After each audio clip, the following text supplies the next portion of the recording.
Hey guys, today I'm going to take you somewhere unexpected. The stars above ancient Greece shift like a living map, glittering cold and sharp beyond the temples of marble and myth. You stand beneath the cracked columns of Delphi, and for a second, the mountain air buzzes it from the wind, but from something older, something not entirely human. Flickering lights hover on the fringe of the night, too slow for meteors, too strange for birds. And beneath your feet, etched into the worn stone, a spiral of symbols glows faintly, as if remembering a language Earth never invented.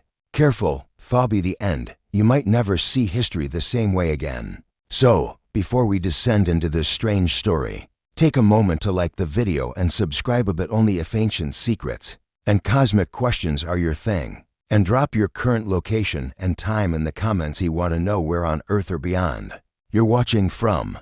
Now, take a breath, clear your mind, and let's unlock the myths that may never have been myths at all. You tilt your head back. Orion hangs above you. Those unmistakable 3 stars belt cutting through the night like the spine of some ancient cosmic hunter. You've seen that constellation before, probably traced its outline in the sky 100 times without thinking twice.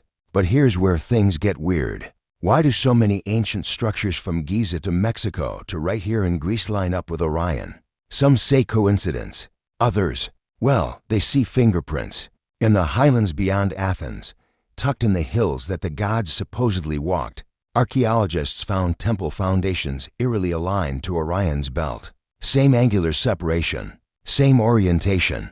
It's almost like whoever built them remembered the stars from another angle. A chilly wind brushes your neck as you picture it, thousands of years ago. Stone being dragged across dirt, columns rising, altars positioned just sewn above them. Orion blazing in the night. Historians still argue whether the Greeks intentionally mirrored the constellation, or if the patterns emerged naturally over centuries of building. But then there are the fringe researchers, the ones mainstream scholars side-eye at conferences, who whisper about visitors. Visitors not from the Aegean Sea, but the Orion arm of our galaxy. You duck beneath an ancient archway, your footsteps echoing where philosophers once debated and priests once murmured to gods. Look closer at the carvings. A figure with a human body, sure, but the head? Distorted. Elongated skull. Eyes just too large, almost insectal. Ah, classic alien trope, you might chuckle. Except this one's not in a movie, it's chiseled into rock that's 2,500 years old. You run your hand across the worn surface, fingers tracing the spiral glyph beneath the humanoid's feet. That same spiral appeared in ruins scattered across the globe. In Egypt, in Mesopotamia, even among South American cultures that never supposedly contacted the Greeks. Let's zoom back to the stars for a second. Orion isn't just some cosmic decoration, it's been obsession fuel for humans. Since we learned to look up, the Greeks called Orion the mighty hunter, a demigod so enormous his outline fills the heavens. But you start wondering, was that myth born from imagination or memory? Imagine, long before stone temples, long before Homer's epics, ships not carved from wood, but forged from unknown alloys descend through the atmosphere, their hulls reflecting those same 3 stars. Ancient eyes watch, afraid and awestruck, as beings unlike anything terrestrial emerge. Not monsters, not spirits, something else. Tall, humanoid but wrong in proportions, limbs jointed oddly, faces hidden behind luminescent visors or organic exoskeletons. They teach, or conquer, or simply observe. The stories get muddled. Over generations, they become gods in the retelling. And those visitors? Maybe they left. Maybe they stayed, cloaked in myths, hiding behind names like Orion or Zeus or Apollo. You've heard the tales, gods descending from the sky, lightning flashing, voices shaking mountains, sounds divine, or advanced. You pass another ancient Scythid ruins of Eleusis, sacred to Demeter and Persephone. Their rituals spoke of descent into the underworld, of rebirth, of hidden knowledge. But look at some of the frescoes, see if your eyes adjust. The underworld sure resembles a cavern, maybe even a ship's belly, with lights far too artificial for candle flames. Historians still dismiss those interpretations as fantasy.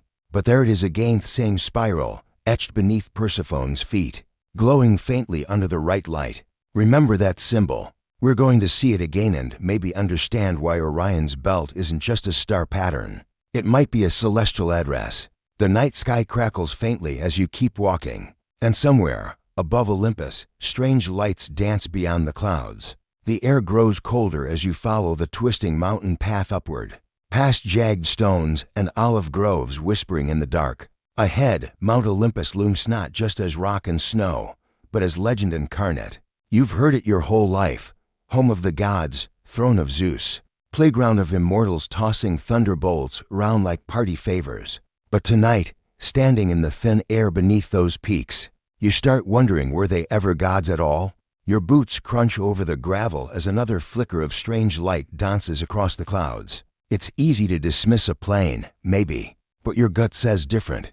And history? Well, it's been full of cover-ups.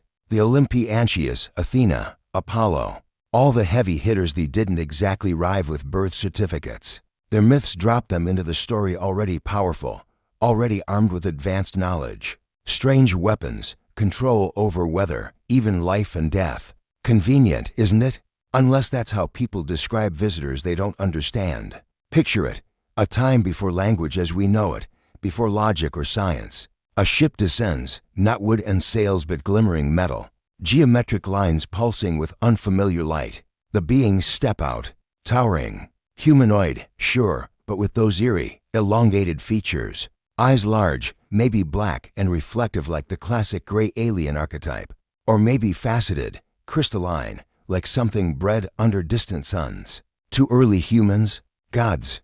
To us, well, the lines blur. The Greek Pantheon feels less like divine mystery and more like distorted record-keeping. When you lean in, take Athena, goddess of wisdom, born fully armored from Zeus's head. Sounds ridiculous, unless you replace head with helmet or craft and consider artificial gestation. Or bioengineering. Fringe theory? Absolutely. But even some serious historians quietly admit that Athena's sudden, technological birth is odd.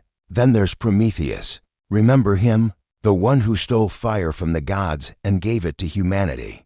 Except some translations hint at knowledge or energy fire as a metaphor.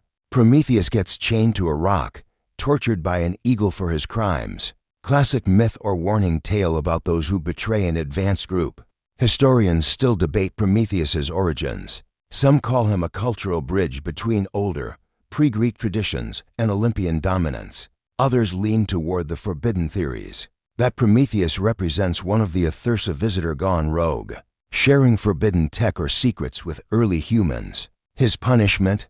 Brutal, eternal, very public. The spiral glyph shows up again in pottery fragments, temple mosaics, hidden near Prometheus's name like a watermark. Some archaeologists call it a solar symbol. Others, quietly, suggest it's something more coordinates, perhaps, or a marker left by those not entirely from Earth. As you climb higher, the stars sharpen into clarity. Orion glows straight ahead, positioned just above the peak, like an ancient beacon. The three belt stars, and faintly below, the nebula now as a stellar nursery. Birthplace of stars, or birthplace of something else. You ever wonder why so many cultures connect Orion with hunters, warriors, gods arriving from the sky? It's global, not just Greece, Egypt, the Dogon tribe of Mali. Even ancient Mesoamerican sites sync to Orion. Coincidence? That word's working overtime. But Greece, they hid the clues in plain sight. The gods fell from the stars, bringing knowledge, chaos, and in some cases, strange offspring. Think about Hercules, self god, half-human hybrid, immense strength, weird resilience. You're telling me ancient people just imagined the first super soldier? Or was that their way of preserving an encounter with beings tweaking human DNA? Fringe theory bells ringing? Good. But sometimes, the most absurd ideas outlive the ones we thought were safe. The wind howls through stone ruins as you crest the ridge, and there at east a crumbling altar etched with the same spiral. But next to it, a figure, humanoid, elongated skull, almond eyes watching through the veil of time. Not a Greek carving style. Older, sharper, almost technical. Some dismiss it as artistic exaggeration, but you feel the uneasy pull of recognition. Ancient astronaut theorists toast late-night documentary folks swear it's proof of contact. Skeptics call it pareidolia, seeing patterns and randomness. But standing here, with the stars pulsing above and strange lights flitting beyond Olympus, randomness feels like the biggest stretch of all. You remember the story, Zeus hurling thunderbolts from the sky, gods descending to meddle in human affairs. That's myth. But reverse engineer it, advanced beings, energy weapons. Atmospheric entry craft, it stops sounding impossible and starts sounding classified. Look, no one's handing you smoking gun evidence tonight. But the spiral keeps reappearing. The distorted figures etched where they shouldn't be. The temples aligned with Orion. As if Earth's most enduring myths were written not in ink, but in starlight. And just maybe, those myths were never myths at all. The wind kicks up dust, and somewhere behind the clouds, something moves, a flicker of metallic reflection. The gods, the visitors, whoever they were, they might never have left. The ruins stretch out below you, ancient stones fractured by time, but the symbol stones endure. You step carefully across the cracked marble, every footfall echoing through the hollow shell of what used to be a temple. It doesn't matter which god they built it, Phorcys, Apollo.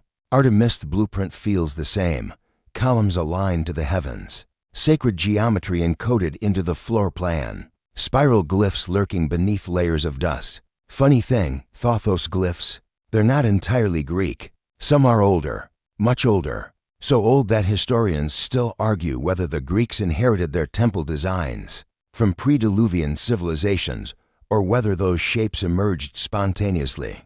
But as your fingertips brush over the carvings, tracing the familiar spiral once again, you get the creeping feeling that neither answer fits.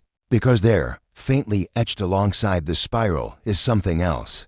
A star map. You don't need to be an astronomer to recognize Orion's belt, clear as day, with a delicate line extending from the lower star to a cluster, a rough depiction of the Orion Nebula, glowing faintly under the right angle of moonlight. You stand, pulse ticking in your ears, remembering what's whispered behind closed doors, that ancient ruins worldwide encode the same impossible patterns. Gizeh's pyramids, Orion's belt, Teotihuacan, same story. And now, even here in the Hellenic heartland, those patterns resurface, like breadcrumbs scattered by someone who knew the skies intimately, someone who, maybe, came from them. The fringe theorists one's conspiracy documentaries love to mockle at the Orion connection, a web of myths, monuments, and symbols pointing to one chilling possibility. Earth's greatest stories of gods and heroes aren't just metaphors, they're fragmented reports of first contact. You glance across the ruins, spotting another carving, this one worn nearly flat. But you make out the elongated humanoid shape again, limbs disproportionate, skull to high, eyes exaggerated, almost insectoid. You smirk. It's easy to dismiss as ancient exaggeration or artistic flair. But the placement, perfectly aligned with the temple entrance and surprise facing the horizon where Orion rises. Historians still debate whether Greek artists intentionally encoded astronomical alignments in their temples. Some argue for ritual significance, others for pure coincidence. But when the same three-star alignment repeats in Egypt, Mexico, Mesopotamia, and Greece, it stops sounding accidental. And those symbols, the spirals, the distorted figures, the star maps, they're not random graffiti. Some resemble schematics, others, disturbingly, look like modern interpretations of wormhole diagrams or propulsion blueprints. You breathe out slowly, the night pressing in as your mind loops back to the gods themselves. Zeus hurling thunderbolts, Poseidon commanding earthquakes, Artemis wielding impossible speed and accuracy. Divine powers? Maybe. Or maybe just misunderstood tech. Energy weapons, seismic manipulation, bioenhancement, frads in mythic terms, because ancient humans lacked the language to describe alien science. The idea lingers, Earth wasn't just visited. It was observed, guided, maybe even upgraded. You think back to Hercules, Perseus, hybrid demigods bred for strength, resilience, perhaps even obedience. Genetic experiments dressed as heroic legends. Far-fetched, definitely. But remember, we're already knee-deep in spiral glyphs and temple alignments that defy pure coincidence. Then there's the real elephant in the room, the mystery schools. You've heard of Themaluzinian rites, Orphic initiations, rituals promising divine knowledge or ascension. But peel back the spiritual facade, and you stumble onto repeated accounts of encounters, strange beings appearing in hidden chambers, lights brighter than torches, hovering objects, symbols glowing in ways oil lamps never could. Some dismiss it as hallucination or poetic metaphor, but buried in the scrolls, descriptions of entities that, frankly, sound more like interdimensional visitors than figments of religious ecstasy. Elongated bodies, luminescent skin, eyes like polished obsidian, and always the spiral. You brush dust from one last carving at the temple's edge, a humanoid figure, extending an outstretched hand toward a cluster of stars. The message feels obvious now. They didn't just descend once. The contact, the influence, the hybrid stories, they might still echo through our DNA, through whispered myths, through monuments built to endure even when memory fades. And maybe that's why modern sightings, strange lights, and inexplicable encounters never stopped. You turn your gaze skyward. Orion glows brilliant above, the nebula pulsing faintly like a cosmic eye watching back. You wonder, maybe those so-called gods didn't leave. Maybe they're waiting. Or maybe they walk among us, disguised by biology, hidden in plain sight, watching their ancient stories slowly unravel under modern eyes. The temple crumbles behind you as you step away, but the symbols stay etched in your mind. The spirals, the alignments, the impossible star maps, they hum beneath history's surface like a secret just shy of exposure. And as the clouds drift, revealing more stars, the question lingers, were the Olympians ever human to begin with? The answer, maybe it's been staring at us from Orion all along. The mountain air settles, cooler now, as the ruins blur behind you and only the sky remains. The stars stretch across the heavens, ancient, precise, uncaring, or maybe far more deliberate than we dare believe. Your footsteps fade into the gravel, but that question, that faint buzz of uneasy doesn't. You picture the temples, the glyphs, the distorted figures watching from stone reliefs. Maybe they were warnings. Maybe they were invitations. Either way, they whisper a truth you can't easily unhear. The gods may never have been myths. The stories, the alignments, the sightings, they might be breadcrumbs from Orion, left for anyone bold or foolish enough to follow. You glance back one last time. Clouds swirl, stars pulse, and for a breathless second, you swear the belt of Orion flickers, as if acknowledging your curiosity. Maybe tonight, the stars aren't looking down. Maybe they're waiting for someone to look back.